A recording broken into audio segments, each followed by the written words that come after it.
Welcome back to the podcast. This week is a bit of a gear bonanza. We're going through, and we've done this before where I talk about the equipment I used in my career, but obviously I'm a bit old, but luckily we're joined by Jack today, and Jack is not old yet.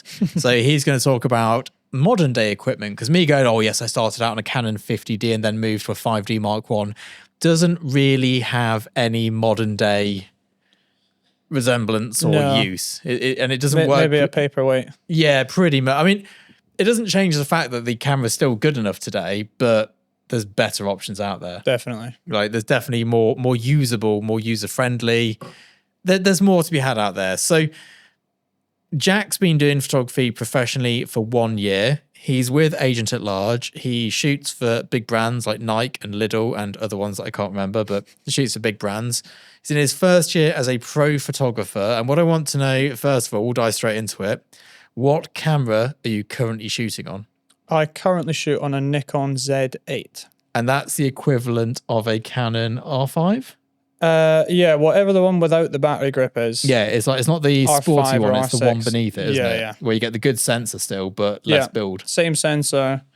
I think it's just, it might get hot slightly easier and the battery life isn't as good, but basically the same camera. And how much does one of those cost? Or how much do you spend on yours? When it first came out, it was like $4,500 and was like, yeah, absolutely no way. But I think I've picked it up only recently within the last year, and it was like 2.3, 2.5, which is dirt cheap for what you get. Yeah, that's pretty good. Yeah. Bought it second hand or brand new? Bought it new. Brand new. Yeah. $2,500 brand new is pretty good for camera. What lens do you use? What lens is? I don't know. How many lenses do you have? Do you have a lot of lenses? I don't have many, and it's mainly because I feel like in my style of work, there's some very awkward focal lengths where anything sort of between 16 up to like 30 just looks a little bit too boring for me. Yep. I either like super wide or super tight, you know. I've got as wide as an 8mm, which works fully on full frame, and then I've got a 70-200 as well. But I would say the lenses I shoot on most are my 8mm prime, and I've got a 105. Who's the 8mm? Prime. Is that a Nikon 8mm or is it some odd brand? No, that's a TT Artisan manual focus. Yeah. But the good thing about an 8mm, even though it's f2.8, it's either within 30 centimeters or infinity. So you don't really need autofocus. It's just focused. You just leave it on infinity the whole time. That's useful. So. That's good. Is that what you shot the Piers Morgan magazine thing with? Yeah. That's cool. 150 quid lens. Yeah. Banging. £150 lens on a 2.5 camera body. Do you have a spare camera? I do. What's your spare? I've got a Z7. And how does that? I don't know the Nikon ecosystem. That's very similar to the Z8, but quite a lot smaller. Similar-ish sensor, nowhere near the video capabilities, and just nowhere near as fast. You know, so it doesn't do a certain amount of frames, which I hardly use anyway. Yeah. You know, the only reason I have the Z8 is because it can record raw video internally. Yes, we had this conversation. So obviously being able to, we have a nightmare scenario here in that we shoot on the Fuji GFX, which does do video. Yeah. And I've actually never used it, but I hear it sucks. So we use these Black Magic cameras that we're using here. So we end up with two different camera systems. Yeah. And when I shot on Canon, it was not as much of a pain because they use the same batteries. These use Canon LPE6s or whatever they're called, and Canon lenses. But now I've got a load of Canon lenses, and then I've got a different ecosystem, and it's all over the place. Given my time again, I'd probably go with a Canon mirrorless system, or probably a Canon one, just so I know Canon well, which does video like your camera does. Yeah. So raw video. Yeah. How's that working out for you? It's great. You know, I think because not only is it the same camera, you know, same camera brand, but within the actual camera itself, it's the exact same sensor. The color science is almost identical to stills, which I was very surprised about. You know, I thought that the lower bit rate, if we want to get technical, of the video would impact the way it's edited. But, you know, you can pull the colors almost the exact same as a still. Yeah. Which is just amazing. And recently Nikon took over Red. They bought Red over. So a lot of Red's color science is now built into the Nikon cameras. Well, that's good. They've just released a specific cinema mini camera to sort of combat the FX3 monopoly that's going on right now. But, you know, they they put a lot of the technology into the Z8, and the video files are just gorgeous. You know, you can do 8K 60 raw internal. Yeah, it gets pretty hot, but it can do it. It gets a bit toasty. It gets a bit toasty. So how, like, I'd say, and this might not be the case anymore, so correct me if I'm wrong, Nikon's probably not the most popular brand that professionals use in the UK. I would say emerging professionals, no. And I think that's a lot down to where they were 5 to 10 years ago. Yeah. You know, before they released the next generations of the Z series, so the Z7 II, and I think a 3 came out as well. But at the time where the Z7, that was their introduction to mirrorless cameras, Canon and Sony and Fuji were just miles better. You know, there was no question. Pretty much in every single other way apart from color science. I just really like Nikon's color science. But autofocus, you know, the Nikon Z7 didn't even have 2 card slots for any backup for someone that shot event, sport, wedding, you know, someone that isn't tethering. That's just instantly, I can't buy that camera. Exactly. You know, autofocus wasn't great. The lenses, they released like 5 lenses with their mirrorless. You know, now they've got loads, but at the time, no one's going to switch over to that. And anyone that has a DSLR is going to need to buy new lenses anyway. So it's a perfect time to switch to another brand. So they just lost so many customers. Yeah, I mean, I've got a friend who used to work for the press for Getty. He shoots on Nikon, but the SLRs, not the mirrorless, because he bought them. Yeah. I was talking to you about them earlier. I bought them years ago, and they still work. They're the D3 cameras or D3. Yeah. I can't remember which ones they are. Bulletproof. They've probably done over 1 million shutters each, and they're fine. So, but we don't really see, or at least like with all the photographers we represent and all the shoots I go on, I've never seen anyone pull out a Nikon. Yeah. Now, back in the day when I shot music, everybody shot Nikon. Yeah. Because Canon didn't have the autofocus or the low light capabilities that Nikon did back then. Yeah. And it wasn't like, oh, Nikon's a bit better. Canon's just didn't. Like, my Canon camera had like one center focus point and that was it. Yeah. It had ones around the edge, but you had to be at f8 and have so much light for them to work. So they were useless. And back then, it was like the only full frame pro body to even consider if you were a professional photographer that didn't want to miss a shot was Nikon. Yeah. And if you were in the studio, it was Hasselblad. And that was like your 2 options, you know? Yeah, very much so. And now it's the exact opposite, where there's so many brands, some of them that are, you know, brand new, that are competing straight away. The technology's come so far. Yes, yeah, very much so. And I think in my line of work, the most common camera at the moment is the Fuji GFX. Yeah. I know loads of people have that. There's still the older guys, they've still got Hasselblads. And there's a few people still with Phase 1s. Yeah. Loads of people have got the Canon R5. That seems to be the go-to camera. You know, whether it's the Mark 1 or Mark 2, it seems quite popular that everyone's got that. There's video as well.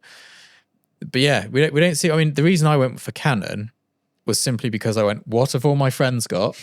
I buy the same brand and I can pinch their lenses. Yeah. And that was the only choice in going with that brand. Were there any reasons we went with Nikon, or was it just fancied it? Yeah, very similar reasons. So when I was in my late teens, my dad gave me a super old SLR Nikon, and just had like 3 kit lenses to pair with it.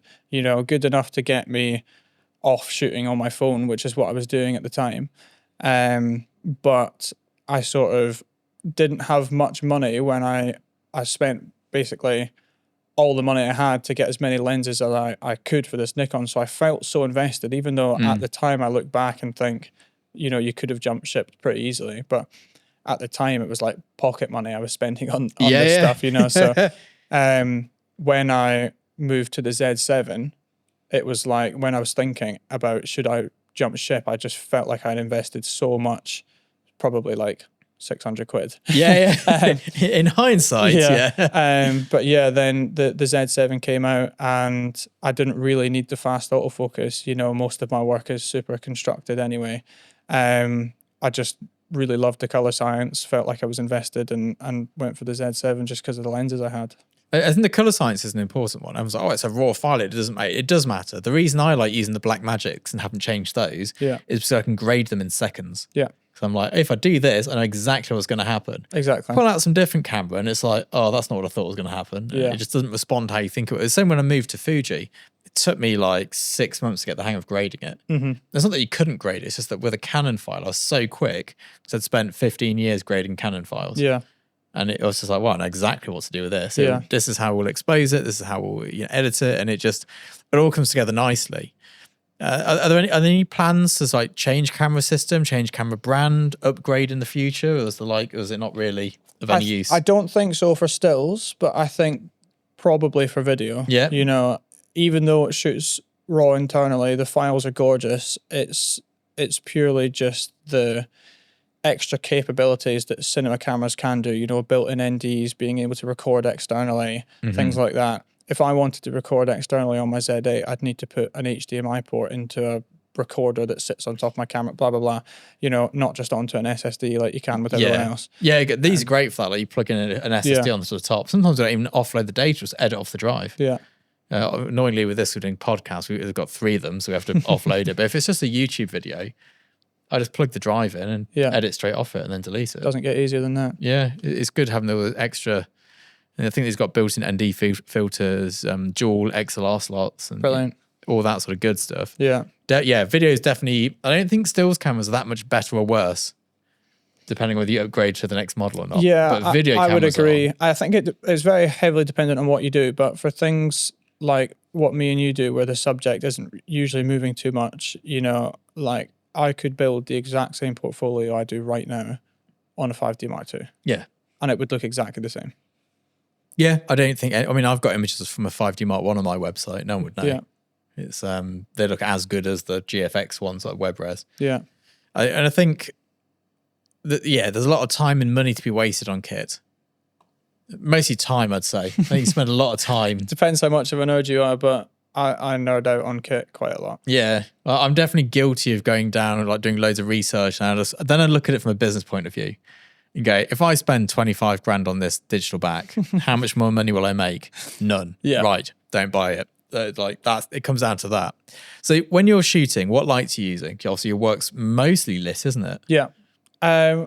Majority of the time, if it's a job, it'll be either rented Pro Photo, or I have my own Godox lights that I use, and almost all of my personal work is Godox. And which ones are they? What Godox lights? What power are they? I've got a couple AD 600 Pros, and Yep. I usually never have to go beyond 2 lights anyway. But if I do, then I've got a couple of the small like 300s as well. Yeah. And how long have you had those for? I think I had the 300s. I bought those whilst I was still in university, so a couple of years now. And the AD 600 Pros, I bought those as a bundle as soon as I graduated. Yeah. It's about a year of use of those. Yeah. All working fine? All good. Yeah. Any issues compared to like the Pro Photo stuff? I would say the only thing that annoys me is the recycle time. Pro Photo recycle time is like... It's rapid. Literally, Pro Photos is really good, to be fair. Like an eighth of the time. It's, Yeah. You know, the amount of times with a Godox where I've turned the beep off because I hate having it on the Pro Photo ones because I never need it. And then I take a picture and it's black. And I'm like, okay, I've remembered why I need the beep on, because it's literally you take the picture. Okay, now I can take another one. You know, it really is that long. And I mean, people assume that I hate Godox lights because I'm always like, they're not as good as Broncolor or Pro Photo, which I think are 2 brands that are pretty much on par with each other. I would say so. I'd say they both have an edge in different areas, and I mean, what we use in set generally comes down to what the rental is. So for those who don't know, sometimes you go and rent a studio in London and you have to use them to get the kit. They won't let you bring your own kit in. They're like, you've got to use us. And we have Pro Photo and Hasselblad. And it's like, great, I'm shooting Pro Photo and Hasselblad then. Yeah. Like, that's just what it is. Or somewhere else, they're like, you can bring whatever you want. So we bring our own kit in, and it really varies. You know, sometimes if the kit's wrong, we'll be like, we'll pay your fee, but we're bringing our own kit because we need this kit. And it gets a little bit difficult sometimes when you can't find a studio that lets, because they want to make money, these studios. Yeah, they're like, give us your kit list, we'll rent it in for you. And they're getting a 20% discount, they're putting a 10% markup on it. And it's just like, oh, just bring my own stuff and we'll pay you a fee, like to let us use it. But Godox stuff's fine. We had Godox stuff in here. We had the AD 1200, you know, the pack and head. They're brilliant. I think a lot of people get confused that, you know, we talk about color accuracy, flash duration, recycle time, but at the end of the day, it's light. You know, Yeah. if a light is slightly too orange in one shot and slightly too blue in another, unless you're comping shots together where they need to be the exact same. Which is where we have a lot of issues. Exactly, Yeah. for someone like yourself. But for 99% of people, you just put your white balance slider off by 5 Kelvin. Yeah, you know? exactly.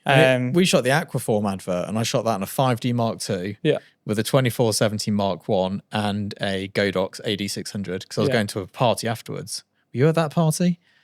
Probably. It was in the summer, I think. Maybe. I can't remember what the party was for. There's a party. There doesn't need to be a reason. We were in Little Italy in Soho for the whole thing. No, I was upstairs at Little Italy. I can't remember what the event was. I don't think I was there. But yes, we were at this party thing, and I was like, I'm not taking my expensive kit, so I took that and I used my white shirt for the evening as the modifier. Boom. Pictures are great. Yeah. You know, they're on billboards. People like them. They're not on my website because they're very lifestyle. There's a bit of a miscommunication as to what the shoot was. Someone was like, it's a product shoot. It's a good job I had a party afterwards. Yeah. If I'd have turned up with my product photography kit, we wouldn't have been able to do anything. But luckily I turned up with just the cheapest kit I had. Burnt a hole in your t-shirt and go home. Yeah, I was like, if it gets nicked, it's like, it's annoying, but it's not the end of the world. Yeah. Definitely not the end of the world. So obviously you've got this new kit now. Yeah. That's probably going to last you, the stills camera, 5 years minimum of use before it Yeah, breaks? I certainly hope so. And then are there any more lenses you need to buy or? No, I've got 24-70, 2.8. I've got loads of 1.8 primes, and I think the need for less than that, unless you like the super blurry background, which I never shoot on. I'm always at f11. Yeah. I just have no need for anything else, you know. Yeah. Use it until it either gets moldy or breaks in half. So sounds like a good plan of action. I mean, I've actually reduced my lens selection. I mean, we've got loads of lenses in here because of all the YouTube stuff. So as I go, I've reduced, I've got 3 lenses pointing at me right now. But I don't count those because they're not for my photography work. Yeah. I now have a 90mm lens and a 65mm lens. Yeah. That's it. And on medium format, that's kind of a little bit wide and a little bit telly. But that's all we've got. Oh, and the probe lens. Yes. Because you bought one as well, didn't you? I did. Have you still got yours? I do. I was like, I'll buy It's it a and lot of I'll fun. sell it. And I've not sold it yet. I was the exact same. I remember I was on the phone to you being like, should I sell this? And you were like, I didn't.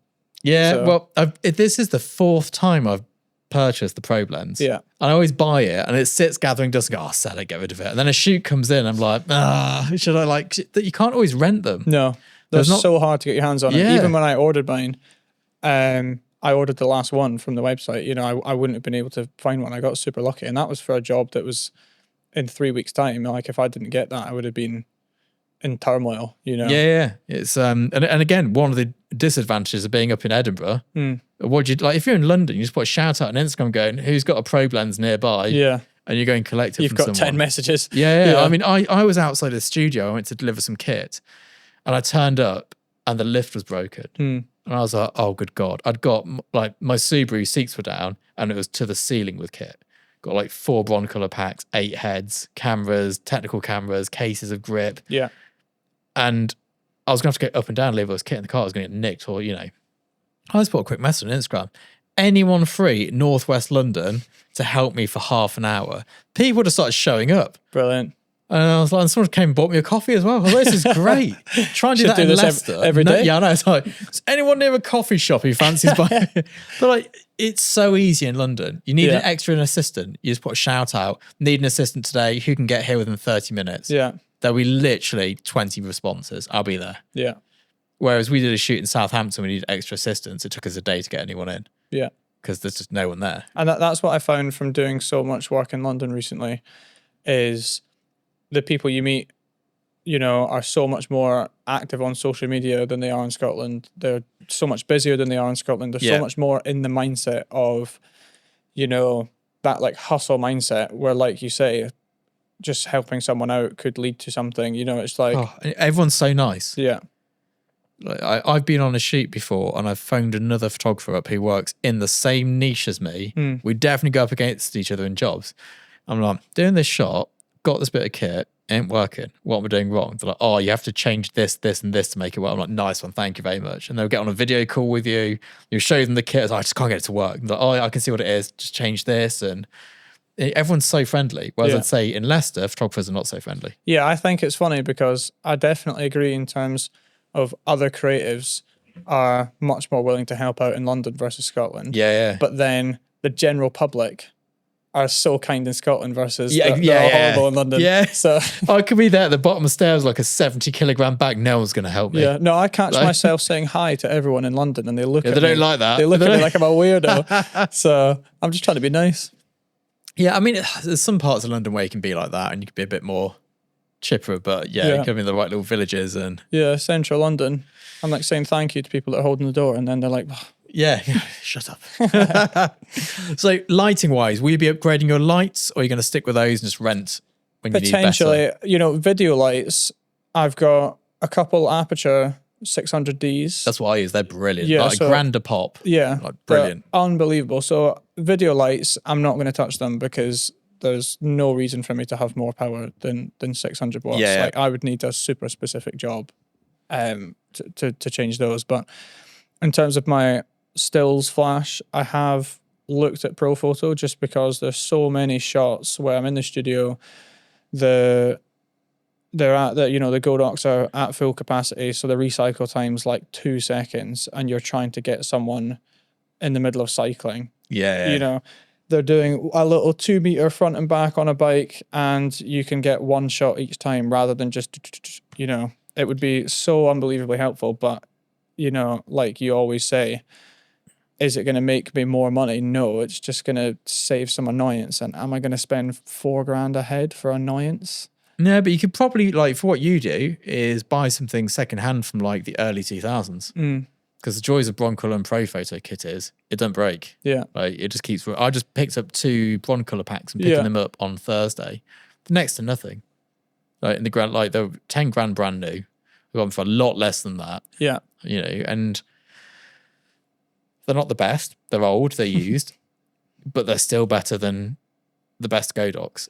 But where I think the difference is that a lot of my shoots are on location versus the studio. Don't buy So- old battery stuff. Exactly. It's more So- lead battery. I kind of do need to get a lot of battery powered stuff, which means that it sort of needs to be from the last 3 or 4 years. Otherwise, it's just going to blow up on me as soon as I buy it. It is much. I mean, you can always get. There used to be an Elinchrom system with batteries that was brilliant. The Elinchrom ELB or something like that. Right. Tiny little battery pack, dual heads. Yeah. They were really good. I think one of my friends, Nick Milson, I think he had a battery powered Elinchrom heads. I don't know if he still had them, but the app that you used for that was like super cool. You could Yeah. like change the color of each Let me head, so it was Google all Let me see like if I can super find them. I'm organized. sure it was like an ELB or something like that. Elinchrom just fell off the face of the earth. Yeah, I know. We used them all throughout university. Got super used to them, and then realized how much better everything else is. Yeah. These were, it's called the Elinchrom ELB 500. Oh, I've not seen those. These are tiny little heads, Wow. tiny little battery pack. Flash up on the screen. Yeah, wow. So you have to Google it. I'll forget to do that. I know my limitations, but we used to use those all the time for location work. They were the location light back in the day. Yeah, not anymore. You can pick them up for like 500 quid second hand. Yeah. And probably just buy a new battery for them. But then you don't want to be like, oh, I've got Godox and then I've got Elinchrom and then I'm renting Pro Photo. Just buy the Pro Photo. Pro Photo doing as well, like a little battery pack with 2 heads that come off it. I didn't know that. Yeah, it's so you can find the Pro Photo version of it. It looks like one of those old flashes that press photographers on film would have with the, Yeah, it's very the similar sync actually. cable coming all the way out. Battery and head system. Let's see if we can find it. But they don't make them anymore. This is how old I am. The kit I'm talking about isn't made. Here we go. Pro Photo B2. So they're only 250 watts, so they're not massive. But yeah, it's like a little battery pack, Nice. couple of heads. Does the job. Does the job. £789. Ideal. Yeah, Cheaper than a Godox. cheaper than a Godox. Much better. And also, of course, the other option as well is I've got a couple of EcoFlow like power stations as well. So whether I just don't use battery flashes and bring the EcoFlow, because I use the EcoFlows to charge to power my Aperture lights when I'm on location. Yeah, I've got a friend who does that with his Broncolor packs. He's like a massive I think he's got like a diesel generator or something really? like chugging at the back of the set. Yeah. And he's running everything off it. No, so- I've got these EcoFlows that are absolutely enormous, and the reason I've got two is because I had one initially thinking it would be fine. Yeah. It's like, 100,000 whatever you measure capacity in, but I had my two 600s plugged into it, and if they were both on full power, which to be fair they never are, but when it's both on full power, it had 19 minutes of time. Oh. This battery that's like genuinely about the same weight as my leg. Yeah, they do take a lot of juice out of the what are they called, Aperture 600s. Yeah. I think I've got 5 of them. They're really good. The build quality is phenomenal. Yeah, it's like pro photo broncolor build quality. Yeah. So I've got some nan lights here that you can see that we leave these out because my dog comes in and knocks everything over. So I'm like, oh, if I knock a nan light down, doesn't matter. I didn't pay for them, so it's like, job's a good one. Yeah. But the light quality is not as good. The build quality is nowhere near as good, and the price isn't that much less. Yeah, the Apertures are built amazing. Yeah. And they really don't get too hot. I've ran them like full power for quite a long time, and you would expect them to start, getting to the point where they malfunction or... Oh, no, yeah, never.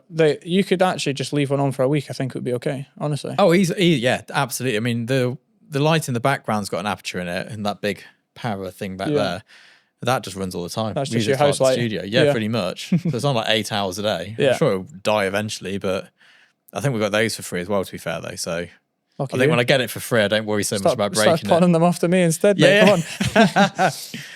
It's Apertures are brilliant, and just buy the basic one. Don't buy the one with all the weird functions that you don't need. Yeah, there's like the like bicolor there's all these variants. You buy the cheapest 600. I forgot what it's called, which is bad because it's the one I've got, but it's like the Light Storm. It's just the white one. Yeah, yeah. There's it's no like just on or off. £1,100. Yeah, exactly.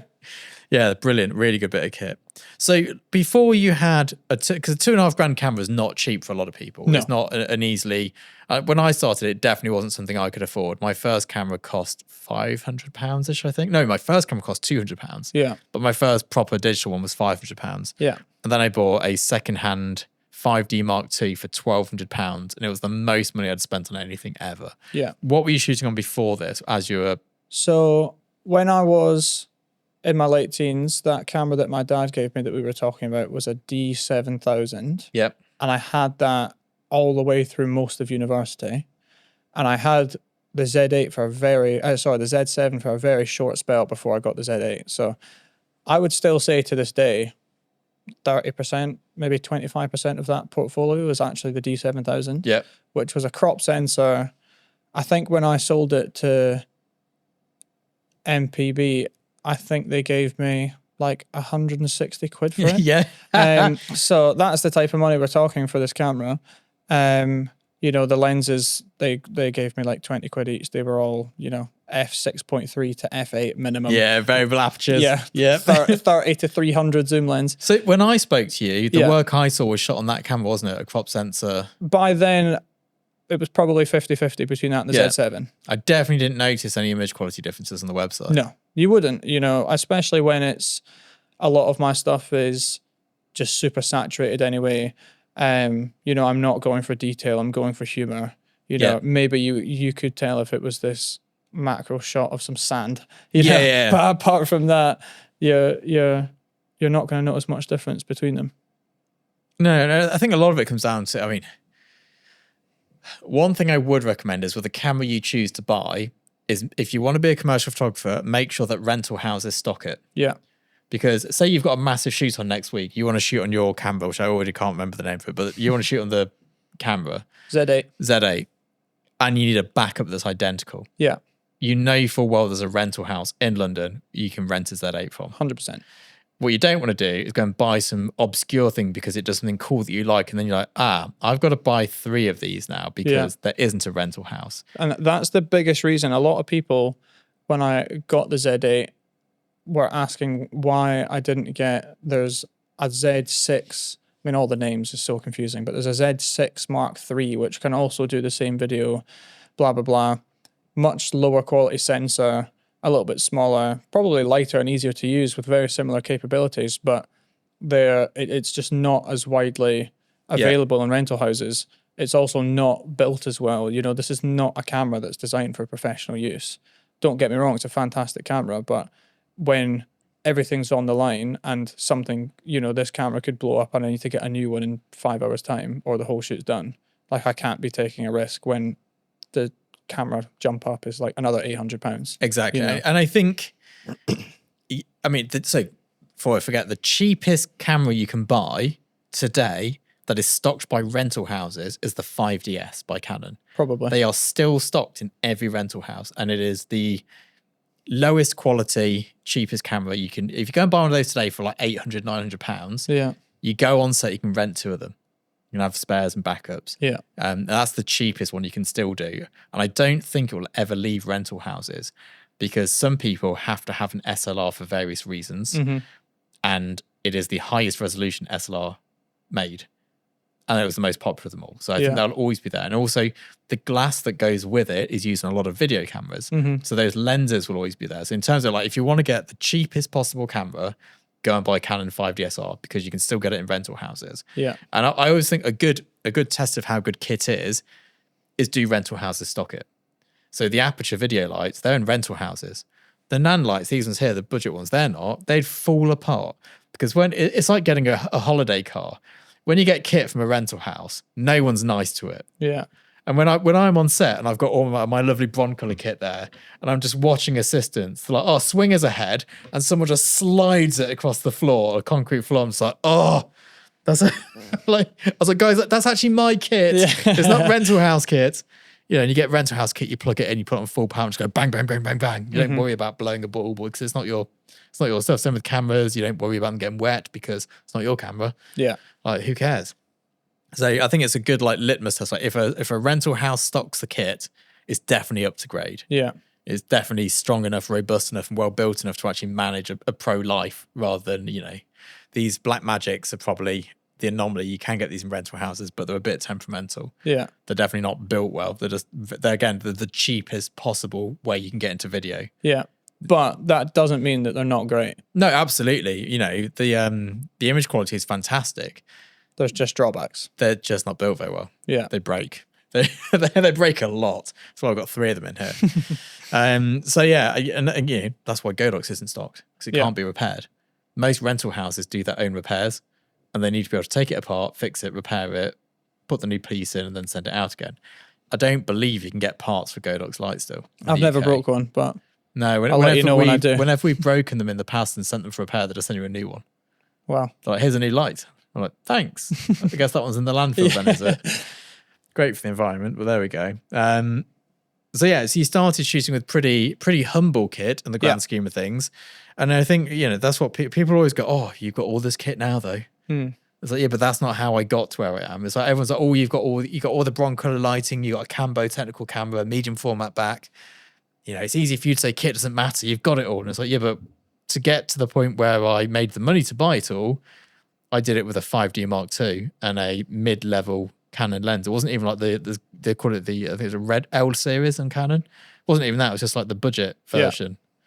Yeah. And similar for you, you did it on a crop sense camera with zoom lenses, but not the proper zoom. Not the 2.8 ones. They're like the budget terrible. ones. Yeah. But it just doesn't make that much difference. No. It's nice having nice kit. Yeah, and I think a lot of it, like you say, is a luxury. But there's also parts of it where you're buying kit so that you can make more money, Like the main reason I bought the Z8 is because I started getting asked to do video. Exactly. And that's a very good reason. It's like, I need to do video, can't currently do it. Yeah. What are my options? I could buy a Blackmagic, but that's going to cost me the same as just buying a Z8. Yeah. Or just get a Z8. Yeah, it's either 1,300 on a Blackmagic or an FX30 plus 3 lenses. Exactly. Or get a Z8 for $2,500 and I'm sorted. And then that means that it's my new stills camera as well. Exactly. And you don't need that much kit. Despite the fact, again, we're sat in a studio literally rammed full of kit. But this is one of the byproducts of not being in London. Yeah. Like, I can't be like, oh, has anyone got a Paro I could borrow for the day? No one in Leicester has a parabolic light. No one. No one in Leicester has broncolor kit they can lend me. I can't just phone up my mate and be like, oh, can I borrow your Scoro packs? Because there isn't a mate I have with Scoro packs. Like, one mate is on Bowens, one's on Godox, one's on Elinchron, one uses Pro Photo. And that's all of Leicester's photographers pretty much. Yeah. So who do I phone? And they're all busy anyway. Whereas in London, if I blew a pack, I'd just phone loads of different people. I could phone and be like, could I borrow a pack of taxis on its way to your studio? Yeah. Chuck it in the bag. They'll bring it here, and I'll give you some cash afterwards.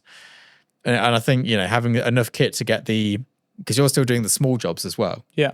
You don't need to turn up with a Hasselblad and Pro Photo for a small job, which Definitely is like $1,000 a day. Yeah. But then you also do need to know how to use the expensive kit, because you don't want to turn up like my first ever big job. I can't remember who the client was now. I remember the shoot though, and I turned up and I used my camera and the rental house's lights, and it was Pro Photo lights, and they gave me that trigger which has like 10 million little buttons on it. Have you seen it? That Pro Photo? Yeah. I just couldn't work out anything. I was like, looking, my assistant sorted it all out for me. I just looked at it and I went, nope, that's not going to work. And it's quite stressful when you turn up on a set somewhere and all the kit's different. All of it's like, someone's put it into a different, you're like, why is this pack? Oh, someone's put it in high speed mode. That's why it's blue. Yeah. Like, quickly turn that out. And I feel like that's what Elenchrom was always so bad with. I was using that in university. And to do something, you would have to click 3 buttons at the same time. Yeah. And then the screen would change. And because there wasn't enough space on the screen, all the sections that you were in were abbreviated. So you had to like work out what section you were even in because there was no vowels in the words. Yeah. And now with most of the triggers that you get these days, it's like one big screen on the top of your camera, a big LCD touchscreen. It's bonkers.